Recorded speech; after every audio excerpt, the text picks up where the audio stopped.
what are the AI possibilities right now that we're having this boom for our young people? What Bill Gates, Black Bill Gateses are we missing? I know it's probably a bad example because some of y'all are going to come back to me. Yeah, we don't want no Black Bill Gateses, whatever, shit. I do. One of my kids becomes a Black Bill Gates, I'm going to be okay.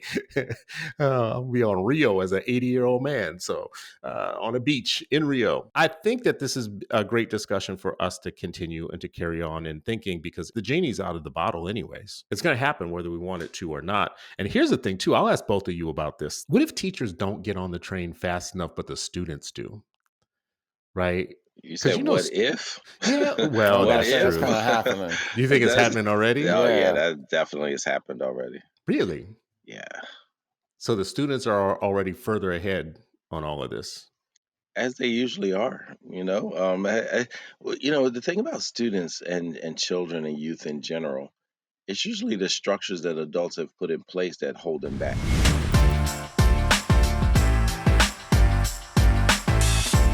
It is Freedom Friday, and you are still not free. Welcome to Freedom Friday. You are still not free, but hopefully you'll be freer after this hour with the guys and me, the gang and me. Fellas, it's another Freedom Friday. Today we're talking about artificial intelligence, and we're here to talk about whether or not it's going to revolutionize and change everything for Black education, right? Or if it's just a tool, or if it's just one more thing that we're being sold a wolf ticket on something that many people are going to fall for. And 10 years from now, we're going to discover that it was just like an expensive boondoggle. But let's jump in and talk about it. Let me just at the top get your first gut check on it. AI, it's everywhere. It's becoming part of everything in many ways. When it comes to teaching and education, you guys have been in this for a while. So what's your initial gut check on how you feel about the wave of AI? Yeah. Well, I would say, first of all, AI has been around a long time. We've all know all those folks who think they smart, but they're really not. It's like artificial. it's fake knowledge. You know I don't think that's what they mean. I don't think that's what they mean.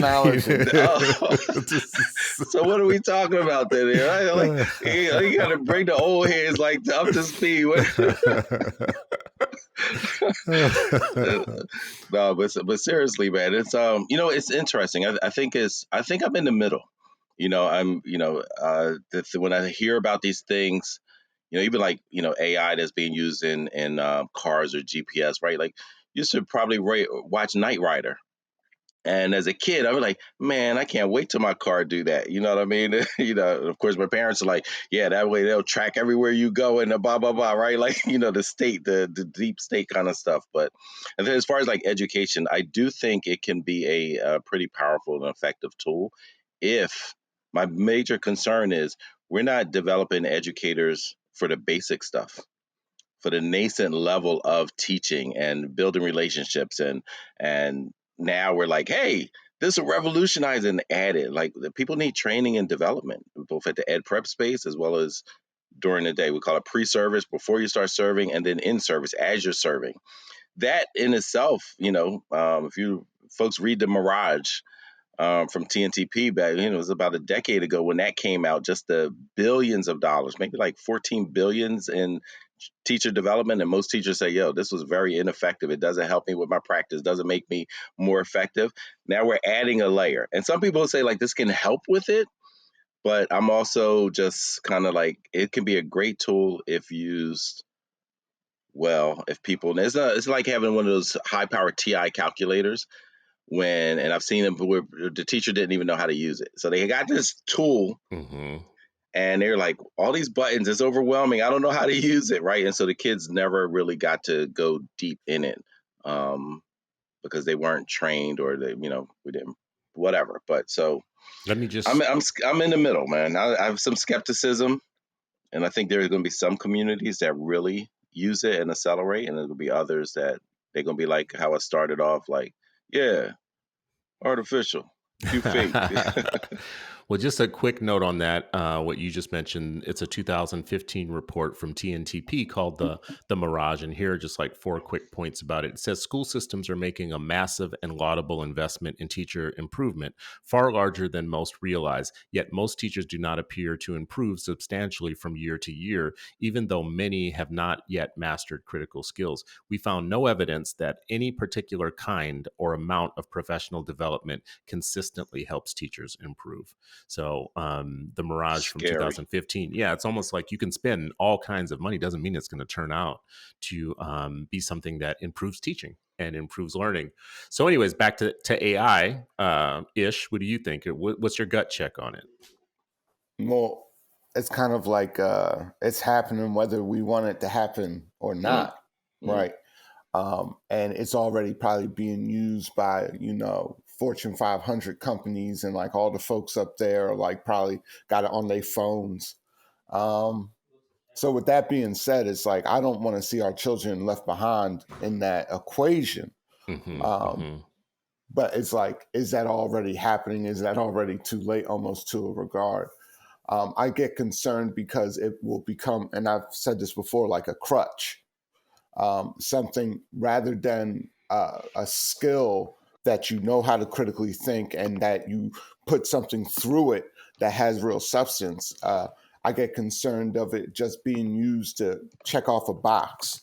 Like I'm proficient enough to input the information that you ask me to input for whatever thing that you have. Um, and I get concerned that that will, you know, cause folks not to put in the critical thinking work that's needed. So Um, it's like a hope and a fear type situation. Like we can use it, but at the same time, I get worried that how it will be used and how it will be marketed to us will be in a way that is detrimental in the long run. Yeah. Hey, Chris, let me read this. So I follow the mad woman in the classroom. If you're not, you should follow her. But she wrote one fool, but and talking about like students using it, us, adults using it, educators using it, and how to use it, right? It's still back to that critical thinking, which is a major part of why we need, schools and effective education. But she wrote in this tweet, one foolproof way to know if students are using AI is to know they're writing in their voices. Back to relationship, engagement, mhm, knowing your child, mhm. knowing how they sound, what styles they use, and teaching them different ways. But she said, real thing I said today. So she's giving feedback to a kid. How do you think I know you didn't write a paragraph that uses the words intricately garnished as in a positive phrase? She like, they working on a positive phrase. This kid just like, oh, let me just put this in the system, crank it out. And, she's like, that's not your voice, bro. You know what I mean? So I was cracking up with that. That's hilarious. Ish, on your point, there is a report called AI in Education from the University of the People, which is a university I've looked at a few times. Actually, University of the People, isn't that a good sounding, like a place that you would want to go and learn? It says that 91%, 92% of institutions are already using AI technology regularly. In education, it takes many forms and can be used by anyone involved in an academic setting, such as teachers, students, and administrative members. What if, like, let's just talk about maybe some practical things, practical applications. What if it was possible if you were struggling with something as a teacher and you had a chat bot that you could just drop in the real nature of what it is that you're facing, and it was able to draw from, like 100 years of research on the thing that you're talking about, like an IEP or the best way to motivate students or something like that, and it spit out some ideas that you hadn't thought of. I mean, in real time, like just like kind of, you on your lunch break, you're like, I've got a student that's experiencing X, and just put a bunch of like qualities in and have it spit back something out that says, here are 5 steps that you might want to try. Here are things that research tells you about student motivation or children of color or whatever. Would that be a good application for AI? Would you trust it if it was being drawn from actual research, like real research? Would you trust it then? I'm not sure, Sharif, if you want to answer that. I would say no, not really, simply because I've seen it do ghost references already. Mm-hmm. It says it's building off of research, but then would make up the research out of thin air. I even asked about like a timeline of W.E. Du Bois's life for my son to show him real quick, and Hmm. he said that his first wife and him got divorced. When in actuality she passed away. So like those like little things can happen within it, where the truth wrapped in a lie ends up becoming a lie ultimately.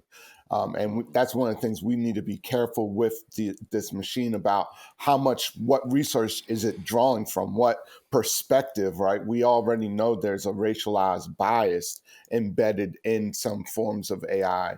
Hmm. Um, so when we're talking about it replicating society's knowledge, it can also replicate some of those narratives or what is considered the most important research and what's not considered the most important research.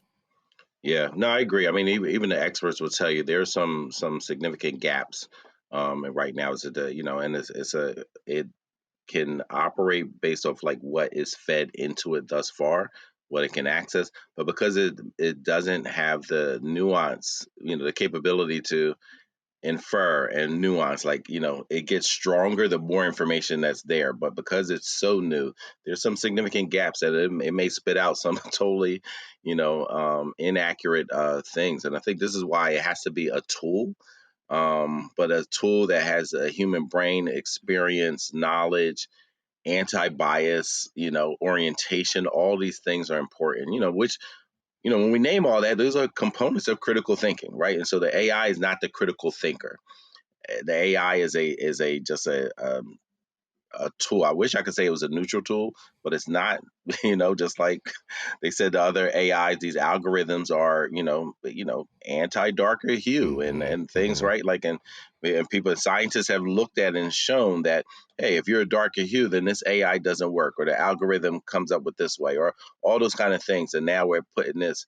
If it's just wild, wild west, which often things are, um, you know. We have to be really careful about how to do it. And then, but for like some basic things, I think it is like to me, I used to, as a literature history teacher, I used to love this. I think today they call it like side by sides, where you're putting two things and you're comparing the voices. You're looking at the inaccuracies. You're comparing two things to actually critically think about both of them. So you can I've put some things in just to see, hey, what does it say about this? What does Chat Hmm. GPT say about that? And then you can see like, oh, this is how I would improve something like this. This is how I could take it. But I know educators now who are using it and trying to use it effectively, but they're being very thoughtful. If there's a teacher that's like, oh, this makes my job way easier, and I can just do this, and then like they're gonna be in for, well, maybe they won't be a rude awakening because maybe they'll just continue down that path, but that is not good for our student outcomes.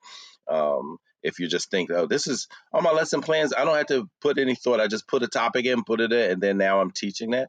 That would be a gross misuse of AI, as well as for student and teachers' time.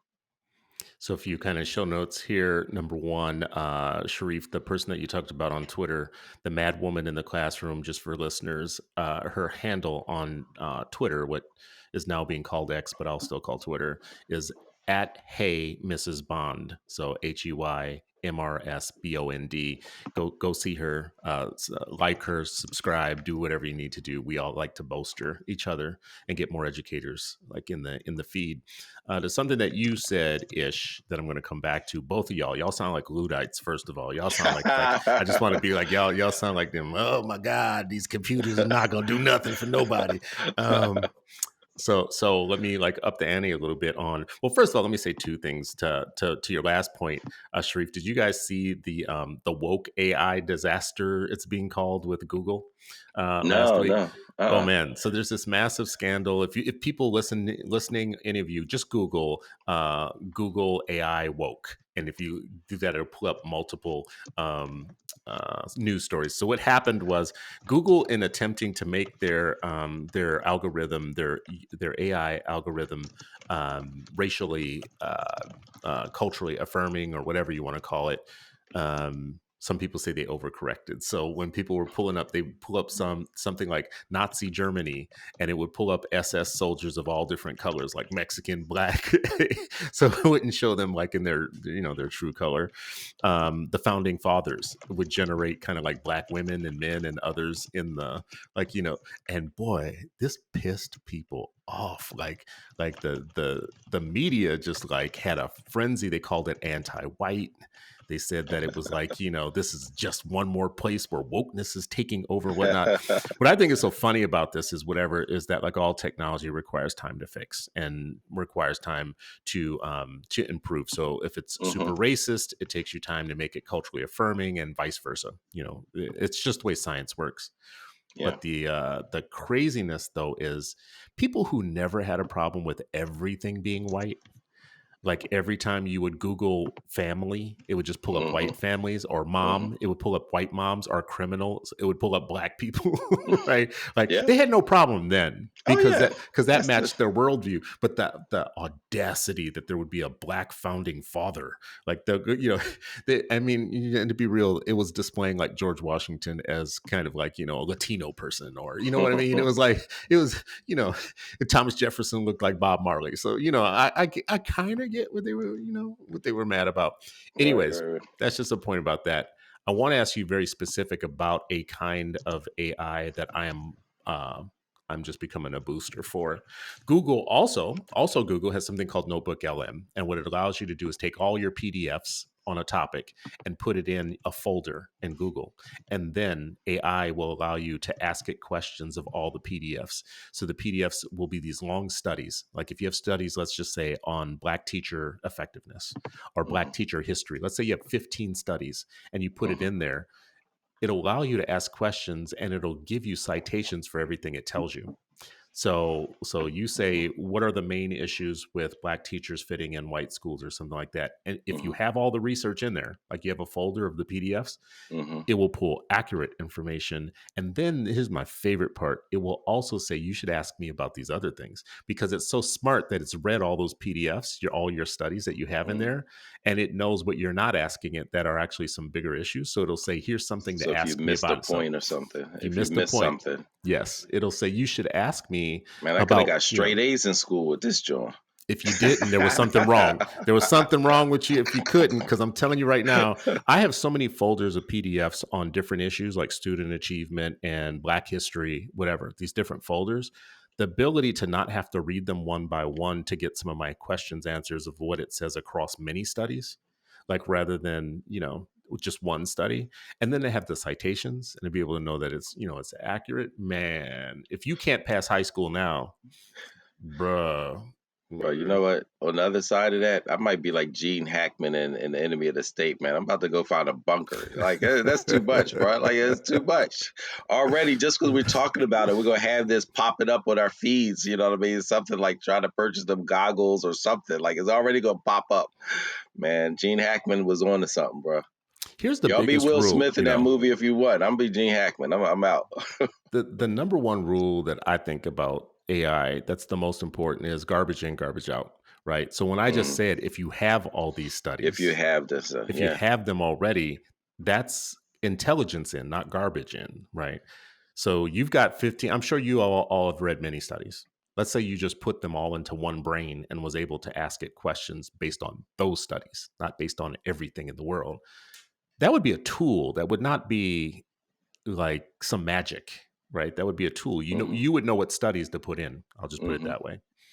There's some studies you just wouldn't put in there because you think they're trash, right? Yeah. You put the good ones in it. Let's say you just wanted to get information from Black scholars, right?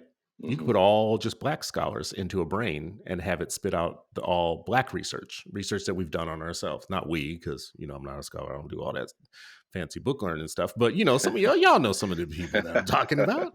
Does that make you feel better about AI? Does that make you feel more like, okay, this could be useful? I mean, I think most of these tools can be useful if you have the background knowledge, the generalities, to be able to like pull up inconsistencies or inaccuracies, and just like knowing how to use it's like a laptop. It's a great tool if you know what you're doing. If you don't, you could be stuck on, some porn site, all day and be Hmm. very, Hmm. ineffective, right? Like it's a tool. That's true. Really, mindsets matter most. Your skill set matter. Your will to get better and improve and really do the.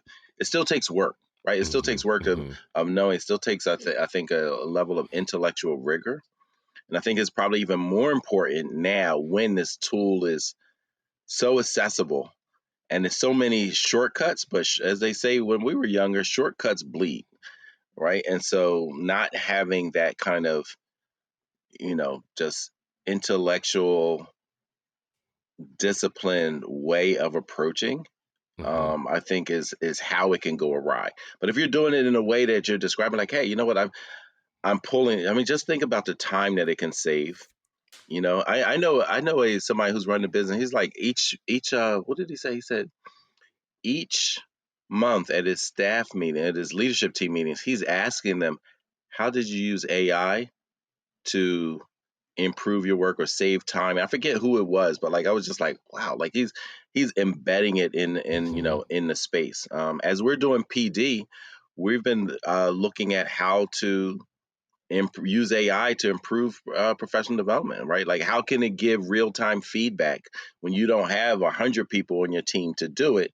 How can it, in some way, how can you train this avatar, so to speak, this AI, to be able to give some level, not all of it, but some level of feedback on assignments or things like that? Hey, this is what I wanted Hmm. you to look for, AI thing. Here's where mistakes could happen. Here's the right way to do it. Here are all the ways that trip kids up.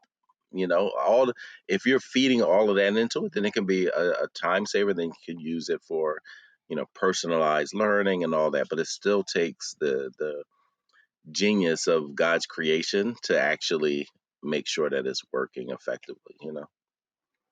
It that point is the one point that needs to rise above everything else we say, is like it still requires a human, right? Like it for now. As a matter of fact, I don't know. There's something called sentience. I think that's the word for it. Do y'all know what this is? From Marvel. Mm-mm.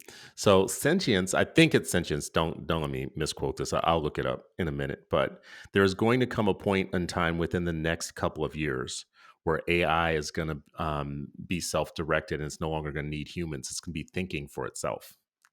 So it's the point at which AI is no longer unaware of itself and humans, and it will start making some of its own decisions. Um, um, so so at that point, AI and all of our systems will be thinking for Yeah, itself. this is in Yeah. all the sci-fi movies that are coming about. Like, yes, that's exactly that. So yeah, it was in Marvel, it was in Terminator, like all of these jaws, like that. That's exactly it's coming. It's So when coming. you say that, you're saying don't be surprised when AI says, "I can't allow you to do that. Bro, remember I that can't allow movie? you." Yeah, remember that? Not a movie. Sorry, the news show maybe a couple months ago where it was the plane. It was like a war machine, and it was supposed to, the AI overrode it and was like, no, don't hit that target, don't hit that, because it was a person saying no, no, Hmm. Hmm. overriding it because they had put it in like, oh, this is the target based off of what has been inputted in me. And then eventually it turned around because it wanted to fire on the operator because it was the operator that was the obstacle to it hitting the target. Like, and then they shut it down. They were like, they poo pooed it, but I'm like, wait a minute, when that news joint first hit, like the drone or whatever decided through his calculations, like, oh, the only thing that's keeping me from being successful is that human operator that keeps overriding me. And so he decided to go bomb the operator. You know what I mean? Like, and And those when you dogs, those robotic dogs, you can't tell me that they're not already programmed to be like, as you said, like, oh, darker hue, that's the that's the enemy. Like, yeah, bruh, don't bring no robotic dog to my house. Yeah, I mean that's crazy. Ish, what do you think, man, about about all of this that we just said is so far ahead? It might be getting ahead of where we are. Are we gonna miss the bus, like as a people? I mean, we want to be a little bit critical. and a little bit hesitant, but at the Mm. same time, do we want to miss a bus if the whole world's going to jump on this bus? Yeah, I think it's just going to replicate the society as it is almost, right? Hmm. So like we'll have, some folks who are kind of like pushing that envelope. I mean, there's already people who are saying this, like ringing the alarm bells in the community, saying, our children really need to learn these things because they'll be left behind, right? Then there will always be a situation where folks are just putting garbage through it, right? I remember when Chat GPT came out, one of the first questions I asked it was like, did the government kill Nipsey Hussle? Like a Hmm. stupid question like that, and it says, "Oh well, no." Da, da, da. It's just a real interesting phenomenon, like how people even approach the use of it. Right? It wasn't until somebody pulled me aside and then on their phone showed it make a graph of a comparison of two things in real time in front of my face, and it's like, oh. And that's why everybody's talking about how this is going to switch up the game, right? Hmm. So it's even a little bit of that going on. But ultimately, I think that if a sentient, AI came about, I think it would just replicate some of the most thing like related to white supremacist worldview and thought. I think it will be a product of its creator more than Hmm. anything else. And Which their again, biases, right? And and, their and their orientation.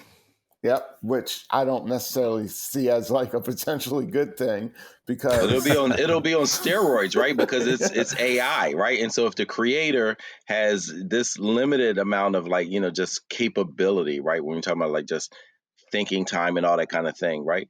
And then if that's the only, their biases actually probably get supercharged in the AI world, right? It becomes enhanced in so many different significant ways, each time I see Dr. Bernard Harris, he's first black astronaut to walk in space. The first black astronaut was Guy Bluford from the Big O Overbrook, but the first one to walk in space and was Dr. Bernard Harris. And one of the things that he talks about, obviously he's super excited about like just the space and space exploration and the science that they learned there that's then applied, here on Earth. That's been happening for a long time now. One of the things he's his one of his biggest concerns is that the racism that's here on Earth being then brought into the space age, or brought into that kind of space and exploration and opportunity, and people's racial biases and hatred and all those kind of things is just now added to other dimensions of the galaxy. And I would say the same thing right here with AI, right? Like that kind of thing can then be placed into this artificial world or into the avatars or into this other space. The same way that we saw, whether Rush Limbaugh 100, 200 years ago was talking on a wooden crate in the middle of the town, but then now he has this technology, he has this platform, and then he is spreading it out, right? Or we got Rufo, right? Like it may be doing one thing in this little corner fringe, but now nothing's fringe, right? Like Hmm. nothing's, far right, create right. Like so each thing can now be just amplified in such a way, but also embedded in this just like again, laptop being a tool for what? To spread Hmm. hatred, to indoctrinate in racism, to spread falsehoods. Just imagine the amount of falsehood that you can now use AI for, right? Like when you Chris, you were telling me this, the whole you and Josh, this idea that people can mimic, like they can use AI to mimic your voice, Hmm. Hmm. mimic your talking about COINTELPRO. Hmm. Like back then they were just writing letters and signing it, each other's names and Hmm. sending it to each other, making accusations just to be with this, bruh. Like it is absolutely scary. And I'm saying we should also be using it and teaching our kids not only how to use it, but how to make sure they're not exploited by it, right? And I Hmm. think that's the problem. If we just say, oh, we're not going to do it, that means you're susceptible to the harm more so because you're ignorant about it. I'd rather you know about it, know the harms, know the benefits, and be able to you know critically analyze, like, hey, wait a minute, that's not right, or this person wouldn't do. But I think with this, that means that our relationships and human connection become even more important. But unfortunately, with this kind of stuff, it usually dissipates even more. But I would say the human connection is now even more paramount than when we were forced to be humanly connected. Now we don't have to be, so now it's a choice, and that choice is probably one of the most important choices and decisions that we could make. Now I'm looking at the University of San Diego has a degree now as an AI ethicist. Mm. And there's not enough I'm of an them. AI ethicist.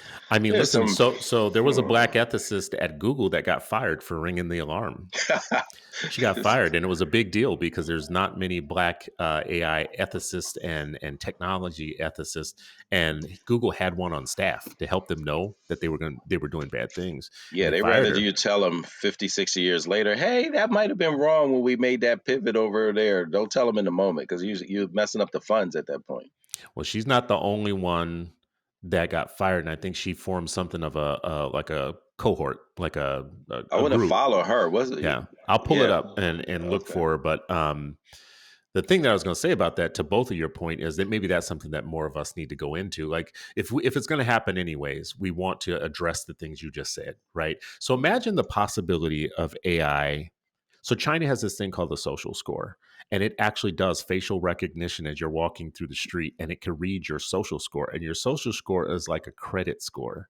Meaning, like, if you do bad things socially, it creates like a credit score, and people with a bad social score can't travel. They can't get certain licenses. They can't get on certain trains and buses. They can't take flights. There's just, it starts creating like Minority Report, where Oh, yeah. surveillance capitalism is watching you and thinking about you at all times, and then it starts making decisions. Like, for instance, did you guys hear about the school district that was feeding all of its student information to the police department, and the police department was predicting who was going to be a criminal, so that they were going and rousing kids before they were like some Beforehand. real Minority Report type stuff, right? Wow. It was like, so I guess my point about that I've is, not seen that movie, but that's the one where they predict you're going to do something, then they lock you up beforehand or something. yeah, like Minority Okay. Report is this thing about the school district is a real world version of what that could look like. Student Mm. data being handed over to the police department so they can analyze it and make predictions about who is going to be a criminal. And so they were going accosting kids, like, just based off of that. Yeah. Well, social report, I mean, that makes it easier for folks like our friend Chris and even Josh. You can swipe left or right based off their social score. You know what I mean? Like, nope, not you, not you, not you. Well, but then people would be able to do it to them too. Yeah, Yeah, yeah. So actually, just so people know that I'm not lying, this was from 2020. Using student data to identify future criminals, a privacy debacle. It's Um, crazy. yeah, this happened in Florida. Oh, Excuse of me. course it did. Of Yeah, course. yeah. It says experts on data privacy and student security are calling for investigations, and parents are expressing alarm after news reports last week revealed that the county's police department in Florida uses sensitive data from the local school district to keep a secret list of middle and high schooler students it deems as potential future criminals. Damn. Yeah, Right. bro. Well, yeah, and that's the one we know about. That's the one That's we the know one about. that's the one that made it to the paper. Yes. So Ish, I asked Sobering. ChatGPT, who is Ismael Jimenez? You want to see what it Oh, said? Want to hear what it yeah, said? yeah, that's All hilarious. right. I gotta use that one. Ismael Jimenez is an educator and activist known for his work in promoting educational equity and social justice. While specific details about his career may vary, he is often associated with efforts to improve the educational experiences of marginalized students, particularly in urban settings. Jimenez has been involved in initiatives aimed at addressing systemic inequalities in education, such as curriculum development that reflects diverse perspectives and histories, and professional development for teachers to better serve diverse student populations. His work is grounded in a commitment to creating more inclusive and equitable learning environments for all students. Yeah, Chat GPT. How the heck Yeah, does Chat that know GPT. about? Like, there's other Ishmael Jimenez's. That's kind of scary, man. How do they know? How they know? You know what I mean? Yeah. Because That's crazy. everything you've put out or people have put out, like it has access. It doesn't take hours for them to read it. You know, for I'm saying them like as a group of little minions in the background, but like it's just That's scary. like Isn't that crazy that's though? wild. Yeah. But Yeah. you know, the again, it goes back to right now. Maybe that's like kind of the neutral level, right? But if it's someone who wants to do COINTELPRO tactics, or if they want to undermine the work of pushing for educational and racial justice, what can they feed it? Because then it's still going to just, as you said, garbage in, garbage out. It's still going to just spit out what's there. So if somebody does a campaign to smear our brother's work, then that's also going to be seeped into this, right? And you know, and somebody in Idaho who's just like, I don't know, I just heard the name, so now I'm putting it in, and be like, oh, this is a shady character. You know what I mean? Not that he's fighting for educational, he's a reverse racist, you know, ideologue. You know what I mean? That kind of nonsense. So you know, again, the critical thinking and the deeper knowledge on this. At some point, you also have to do your own research and then again do the side by side. Okay, what Chat GPT say? Here's what I'm seeing. Here's what I know. That You know, overlay is going to be, I think, just really important. not to go on a tangent, but Ish, when you all that you know and you've studied about like COINTELPRO, we keep mentioning that on this show, right? Wouldn't it be logical to think that they've already done all of our worst fears with this technology like years ago when it was emerging? I mean, wouldn't that just be logical to think that? Not like kind of like conspiratorial. Just if they are who we think they are and they have been who we think they That's have who we been, know that who they we not think who we know they are. who we know that they are, wouldn't it just be logical that this is already a thing in terms of surveillance capitalism, predictive analytics of radicals, Bro, you they've know? perfected this in their imperialistic campaign around the world. That whole idea of counterintelligence and other things is based off of all of this you know, this stuff, you know. That's a scary What thought. say you, Ish? Yeah. Yeah. Yeah. No. No. I'm totally co-signing. I mean, we would be kind of simple if we didn't think these tools were used Simple minded. for the state. You know what I mean? You're a Like, That's an and simpleton. old school black I thing to know. say about He people. said, You're so kind of simple. simple. We talk about all this complex and critical thinking. Simpleton, hey, why didn't you know this was going to happen? And why are you asleep at the wheel?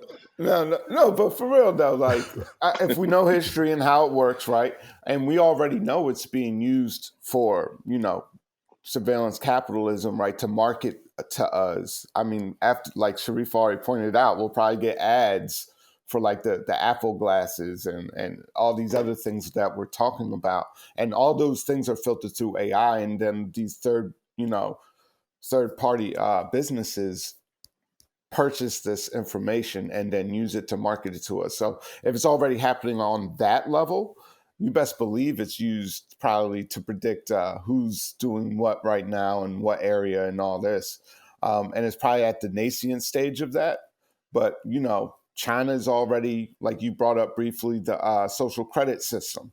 They've Mhm. already developed facial recognition systems and systems of surveillance to the point where folks can even like score one another and know who a person is based on like scanning them. And even a lot of them, I've seen interviews, a lot of folks in China think that's a good way. It's like, oh, now I know who I can trust and who I don't need to trust because the government tells me so. The Um, government. And then how many bad people can manipulate? Like, all right, well, I want my credit score to go up, so I'm gonna fake be this way, but in realistic, I'm pretty diabolical, and I'm just, you know, again, it takes everything and supersizes it. So it takes the con artists and allows Mhm. them to supersize, right? Because they're like, hey, of course you can trust me. Look at my social score, buddy. Like, you know what I mean? Like, so you put your guard down instead of your gut and your instinct and your, you know, just the warning, all the red flags Mhm. become green because the government said so. Like, please. Ish, if you thought about this technology making your job easier or your life easier in the work that you do, like what specific ways, like what features would you ask for? Like what things would you ask it to do that you know for sure? I gave you one example. Like for me, I have so many PDFs. Read my PDFs for me and tell me what all these studies say. Tell me what it says about Black boys in classrooms, right? For it to spit something back out with citations, for me, that's huge. Like in terms of stuff I write. What are some of the features you would ask for or things that would actually work for you? Well, I would definitely ask it to like generate questions from short video clips. I think that capability is out there already. I think that's a wonderful idea, especially with the timestamps and an answer key about whatever video you're putting through it. I would also like to see like rubric generators that help you generate rubrics based on like Mm, different type of authentic assessments. mhm. Um, I would also like to see it kind of help with developing agendas at times um, for like those type of things. So like that mundane type of work that you wish you can just say something and be like, do that real quick, put this together for me. So, Um, so let's stick with the Rubik's one because that's such a super concrete example. What would you want it to do for you? Like in terms of creating the rubric to do what? You said based on like authentic assessments. authentic assessments, Yeah. yes. So be able to like give it the project and the details of the project and what the expectations for students are, and Hmm. then make like a 3 or 5 point scale on the different levels of mastery based on the standards related to the content of the authentic assessment. Hmm. And I think doesn't it feel like maybe it could do that now? It probably can. Yeah. That's Um, that's what I'm talking about. Ish has and been hesitant to dive all the way in on it. He's like, maybe in the future when these bugs get worked out, the kinks get addressed. Yeah, I'm just dipping my feet into it right now. I ain't jumping Yeah. in. Yeah. um, Look, I got somebody on my team who's just like, yo, she's Dr. Levon Hudson. She's is our chief program officer, and she is like, hey, this is how her team, developing, PD. And again, she's like, you have to still go in and address a whole lot of things, but she's like, just it raises the floor from where the starting point is on so mhm. many things, which and that's basically how she's thinking about and using it and developing the folks to use it. Like, so whatever, imagine like what you have to do to start the foundation, she's able to accelerate that pretty rapidly. And then from there, using her intellect, experience, and other things to overlay and address and enhance. But she's like, it's such a, she views it as a game changer. So she's like really been the way that she's been thinking about and talking about it has, and I watched her like build a whole, um, module, using it. But then she's like, this would have taken me X amount of days in order to do this, where now I'm able to do it much, much faster, which I was impressed. And I'm just like, and I'm reading it with a skeptical eye, like, I know this is going to be, and I'm just like, yo, this is pretty. She didn't tell me at first. She's like, Sharif, I did that with, I used AI to help do this. And I was like, oh, because That's I'm all like, dope. oh, yeah. Yeah. So she's, as long as it's used effectively, she feels like it can be, for educate for anybody, in their work. As I mentioned, the person that talked about like, oh, telling their team how have you used it to save time, et cetera, like, and enhance your work. They weren't an educator, and I wish I could remember who was saying this. It was they were on a panel or something, but yeah. I will say, years ago, I gave a speech to thousands of teachers in Louisiana. I was invited to come from a parent perspective to talk to teachers. And in my presentation, there was something about a rubric or whatever. And I discovered I didn't know what a rubric is. See, this is a problem when you talk to educators or whatnot. They were kind of laughing at me. That's not a rubric. That's a graphic organizer. And I was just like, I was like, in my presentation, it's a goddamn rubric. So you need to step back. God damn it! That's That's hilarious. that's a graphic organizer. I don't know what no graphic organizer is. There's no graphics in this. It's all text. It's all text based. What do you mean it's a graphic organizer? There's no graphics.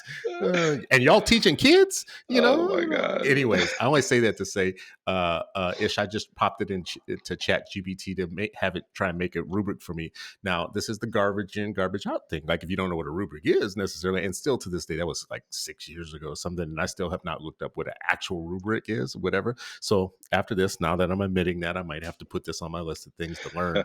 But I asked it to create a rubric assessing student mastery on Minnesota state history standards using a 5-point scale on mastery.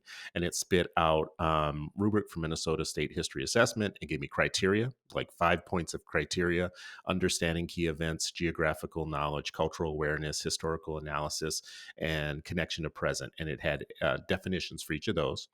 And then it had scoring. It had 5, exemplary was 5. It has a definition for that, for 4, which is proficient, 3, satisfactory, 2, developing, 1, beginning. And it has a definition for all of those. I would imagine if it's even not right, you could take what it gave you as like a head start, right? Like, and fix what's wrong with it. Um, Now the next layer of, like, I could take this and drop it into another chat in Chat GPT and say, now use these kinds of authentic assessments or something like that.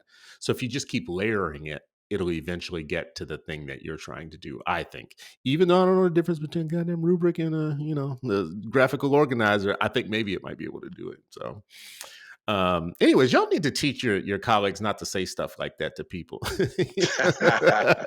Especially during their presentation. Listen, we got a thing called real-time feedback in the education space. So it's like, don't allow you to continue to make the mistake. Give you the feedback in the moment at that time, just so you can correct the action. You can see how it could be useful for a teacher or a student, right? If a teacher's teaching something incorrectly, and you're just like, oh, I'll tell them that later, and allow them to keep teaching that, how to solve that problem, or whatever. That could be hundreds of kids that they, if the old school was, oh, I'm gonna watch these kids learn this mathematical concept incorrectly. I'm not gonna say anything. I'm gonna lead a classroom. I'm gonna write it down over the next couple of days.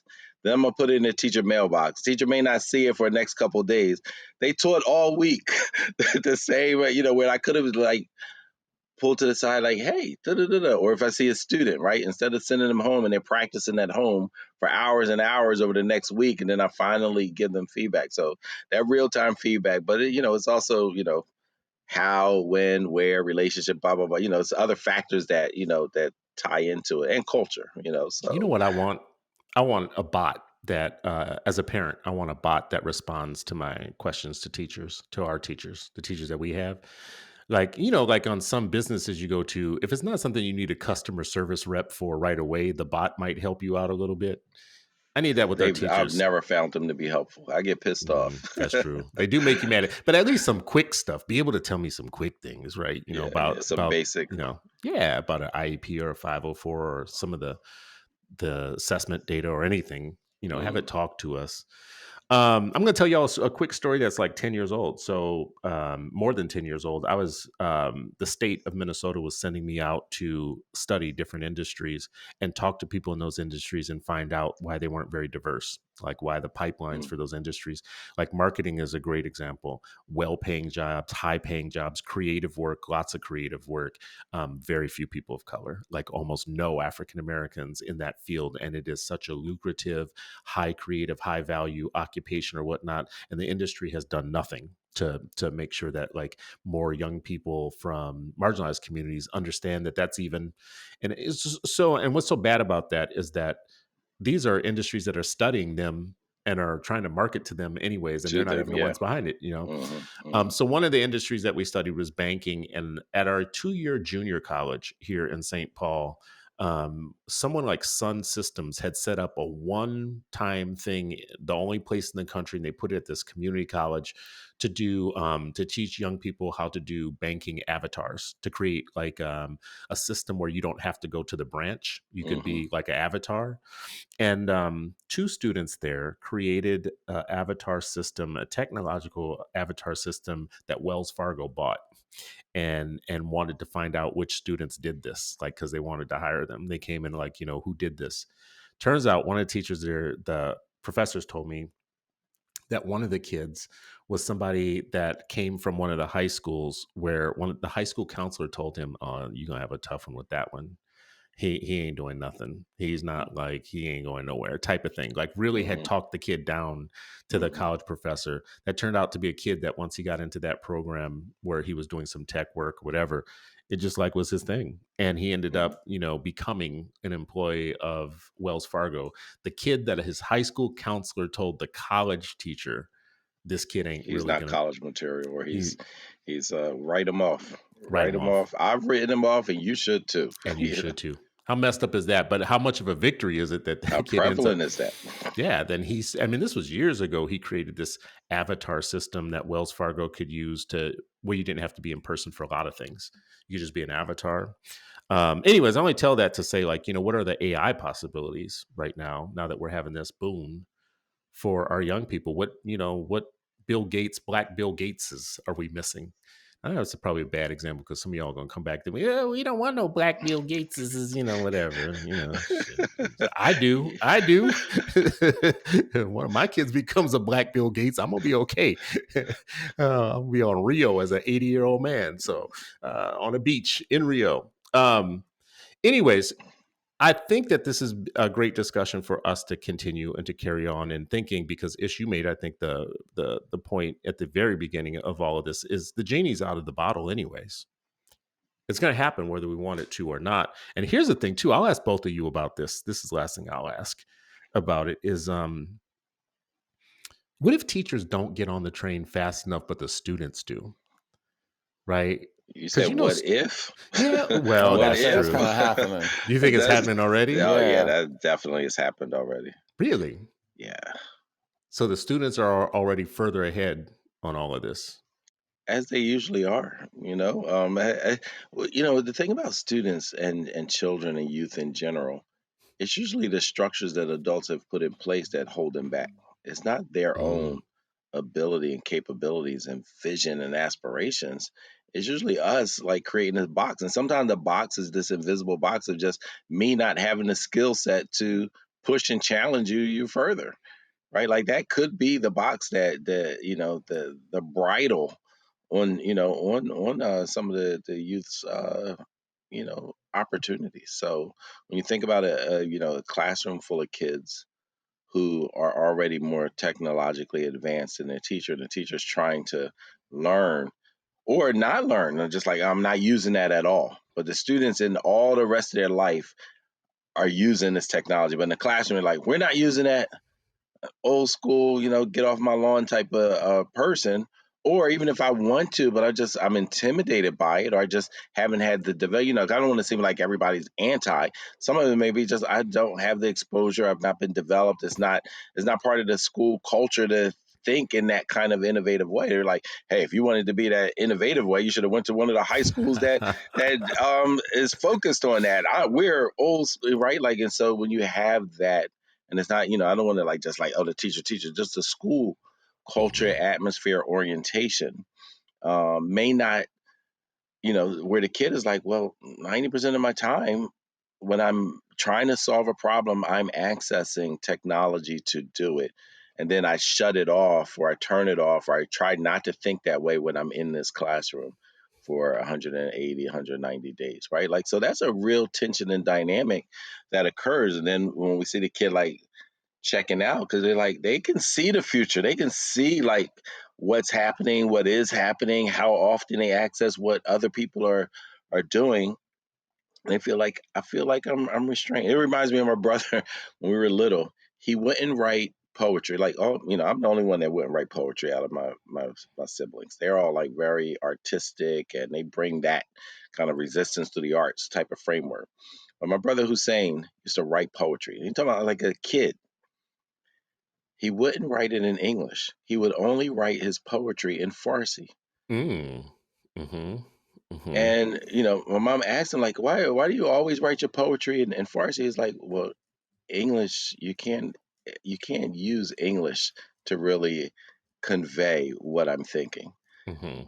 That's how I imagine this applies to kids where they're like, I can't use school to really apply my imagination, my thinking, because the education is outside of it. The way to learn about technology is outside of it, right? It's the same thing. And Farsi, like a lot of other languages, are far more complex in the meaning and the usage and how you use words and the wordplay is much much easier in a language like Farsi or Arabic and other kind of Eastern languages, as opposed to English, which is kind of like pretty. Black folks have improved English. You know what I mean? You imagine just the basic English, and then like. Well. Listen, when you talk about the creativity and the nuance and the added layer of meanings of words, Black English is lit.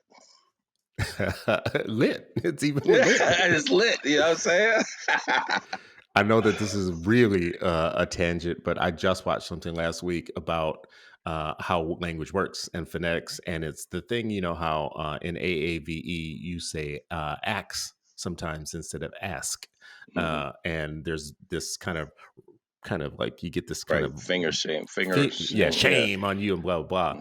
And it was interesting. This linguist says a word actually is pronounced the way that it's pronounced, meaning if a critical mass of people pronounce, that's how words come to a pronunciation, right? If you look at the word dumb, D-U-M-B, that would be dumbo, but we say dumb, right? In some other places, they spell center C-E-N-T-R-E instead of E-R, right? If you pronounced words the way that they were really spelled all the time, you would have no language. Right. And you'd have no silent, this letter, that letter, all those kind of things. And you wouldn't see a difference between the British and American and other places in Australia, right? Like, Yes. So all of these things. And then when, just to add, and this is another, take you, since you started, going down this road. Yeah. Let's stay on the tangent road. But like, there was a linguist that talked about even, and then particularly like these biases that come in. You hear some, particularly Caribbean and other folks and, may not pronounce TH, becomes tis, or you know what I mean, or ting, or things like that. When in some traditional African languages, it was disrespectful for your tongue to go beyond your teeth. And so they didn't have that, the TH, any pronunciation that would require that wasn't in their language. So when you say the, your tongue is like a little bit extended. This is why teaching is fascinating. When they're working with kids to teach them letters and sounds and phonics and phonemic awareness, they actually practice and say like, and I remember this as a kid too, as a 4-year-old, like, put your tongue here. What sound does it make? Now remove your tongue and try to make that sound. Like, we're going through all these exercises. But when this linguist, they actually did a TED talk or something about it. There's some when they don't put their tongue beyond their teeth. That's part of their culture and tradition. And so then they're still multilingual, so they're learning this other language, but they don't pronounce it quite like, an American would. And then it's it's dumb, right? Like, or the Southern drawl. Oh, you must be less intelligent because you speak with an accent, right? Like, all of these let things. me tell you right now, you come to Minnesota with a Southern accent and your assumed IQ goes down by 20 points. Right? It's just a thing about North and South. That is so real. Like, that's why you find people from the South that come here and, a year or two later, they are, talking like Tom Brokaw or something. They're like, bruh, I remember having an argument in college about, this guy. I didn't even know the guy, but we were in a getting something to eat in the student center. And these jokers were making fun of this foreigner because he was like, he had an accent and he had, a little broken English. They were making fun of him. And I'm like, that joker speaks 3 languages, but you're making fun of him because he doesn't speak English? That's like, right. You idiot. Like, I mean, it was just so, like, it was so ridiculous. But that's how ignorance plays out. The ignorant fool is the one that's braying like a donkey about, about thumping their chest about something. This person speaks 3 or 4 languages. Their fifth one, they know half of it. Hmm. You Hmm. know one, but you're making fun of And you that don't one. even know that whole one. Yeah, You just it's know a just part like, of that one. but this is how ignorant looks. Like, and the ignorance compounded with arrogance is the most profane thing to listen to and to watch. Yeah, I think like Dr. King said something about that. I don't remember the exact quote, but it was like sincere stupidity or something like that. Whatever. So, Sincerely. anyways, I know we're at the end of the show here. I will say this: this is so we just went on this tangent about ask, ax, or ax, and this is what ChatGPT Thing, says about it. ting. ChatGPT says the pronunciation of ask as ax is a result of a linguistic phenomenon called metathesis. Metathesis is when sounds or syllables within a word are transposed or switched around. This is not uncommon in the evolution of languages and can be seen in various words across different languages. It goes on to say that this can be traced all the way back to Old English, and it's more recently associated with African American vernacular English, but it's not like some invention that we did because we're not knowledgeable. Hmm. There's like this is why science is important, folks, because Mm. half of us be And saying stuff that sometimes came it's from so. Chat GPT, which is Hmm. like, like, wow. Hmm. Yeah, see, so I Hmm. need everybody to pronounce break fast as breakfast. Like that's it makes it easier. I Let's think get you some should go the other breakfast. way. I think we should start calling it break fast. Hey man, you gonna join me from break fast? Well, I was fasting all night, so now I'm gonna break it. Lord, let's just call it breakfast. You know what I mean? And keep it moving. Well, I appreciate y'all at the end of this show. AI is out of the bottle, and I just feel like you guys have added a lot to my thinking around it, just around if it is going to be used for us, what can it be used for? And what we should watch out for. Like, Mm, what should be our fears? Like, what should we pay attention to? And I think more than anything, there might be a group of people who listen to us talk sometimes, and we keep saying this thing, COINTELPRO. And that might sound like old heads talking about something that yeah. is, I don't know, some like Lord of the Rings type stuff. But, bruh, it is, I need you all, when you hear that word, to know what it is and to dive deep into it, because it will change your outlook on your relationship with your government and the world, Maybe that's quite our honestly. listeners' So assignment this week. So, this week, as you're listening to the show, get Chat GPT, and there's another version of that. I can't remember the name, and put in COINTELPRO. And you know then put in what? the comments what you're learning about it. It, so do what Sharif just said, and this is what I think we should do, which is we did a short show once on COINTELPRO, and we didn't have Ish with us then. So Ish, I think we should come back and do a COINTELPRO deep dive.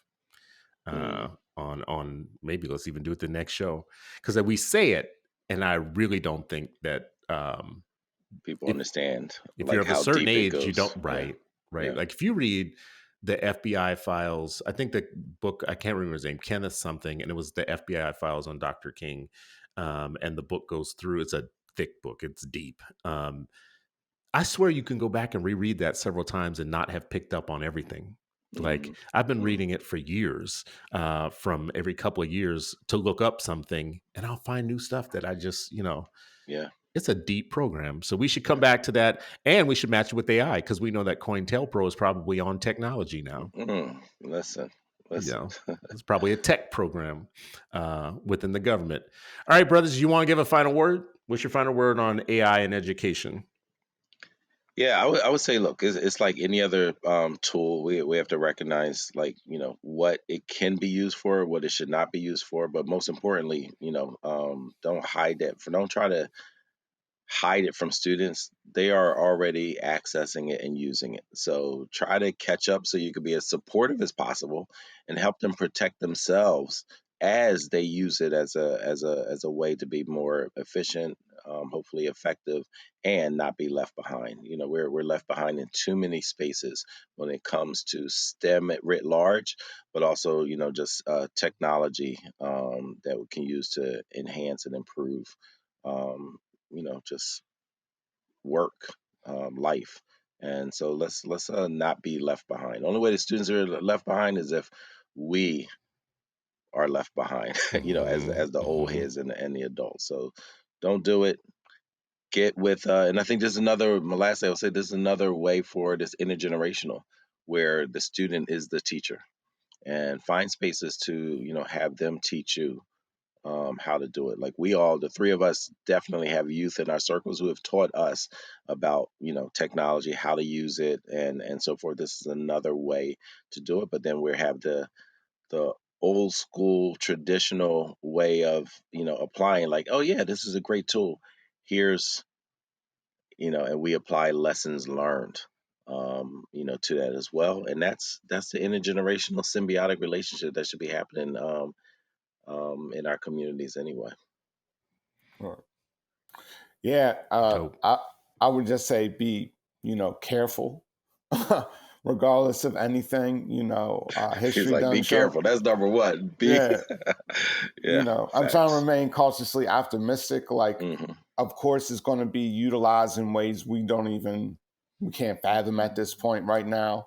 Right. For the benefit of our people, for liberation, like it will be used in that regard. A little. But like will also be used to limit what we're getting from it. I also think that's true. Even when Gemini, the Google one, started, I said tested it out by asking it to give me a comparative chart comparing Marcus Garvey and W.E.B. Du Bois's philosophies, and it says. And it spit it out. Oh, I don't know that much about either of these individuals Who are they? to make a chart. Yeah, exactly. So like simple things like that, even though ChatGPT I know can do that, right?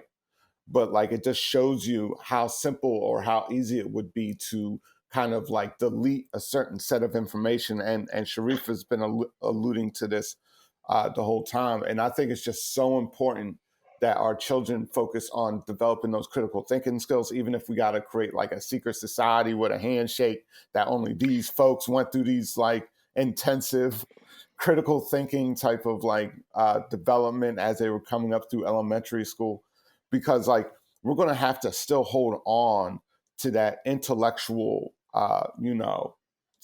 trophy, intellectual Trophy stuff. heritage. Yeah, yeah, Yeah, yeah, yeah. yeah, and Bro, hold if it. they can erase books now, how easy would it be to erase knowledge and information Exactly. with this, right? Like, so that's why I'm like, still old school books. You know what I mean? Like, old school books, keep them in your libraries, because if we rely solely on the online versions, that's a deletion of a, you know what I mean? Like See, that y'all stuff can at the end of a disappear. show about AI, y'all start sounding like Luddites again. Again, y'all start save your old books. Don't Save let your your old book. books go.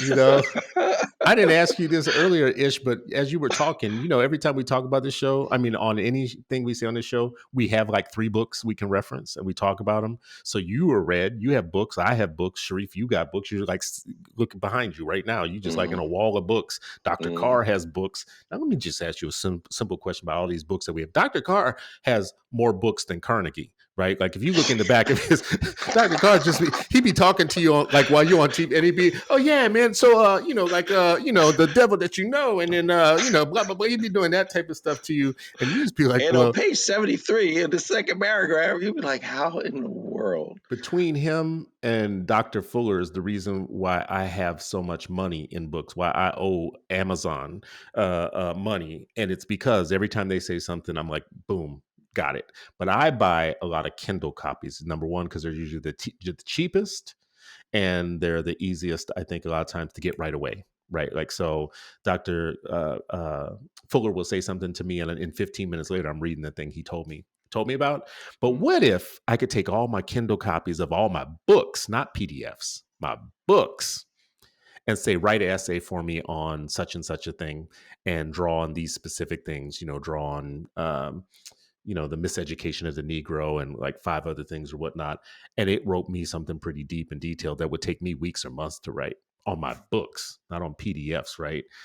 But meanwhile, y'all talking about, well, no, you can keep your real books. Like, that's not sustainable reading, bruh. That's not sustainable. You know how many trees it takes to make this? Yeah, yeah. See, y'all need to like get with the Kindle train. Or we could, papyrus is more sustainable, right? And it's very Lord have mercy. I, Okay, now I we going actually all the learned way back. I learned how to make papyrus paper when I was in Egypt. It's not that hard. And it's quite frankly more sustainable than how much Yeah. water it takes to cool down the supercomputers that run AI. If we want to really go, you know what I mean, down to the root of See, things. now y'all killing me. All right. Well, listen. Wait, I read in chat. Our super producer is like, end Y'all the need to show. wrap. Y'all going off the rails. Well, listen, this has been another episode of Freedom Friday, and you are still not free, but hopefully you're freer after this Luddite conversation with the dudes and me. We will be back next week to see you with another important show. So please share the show, subscribe to it, do everything you can to help us promote and get this to other people. We appreciate you, as always. Tune in next week. We'll talk to you soon.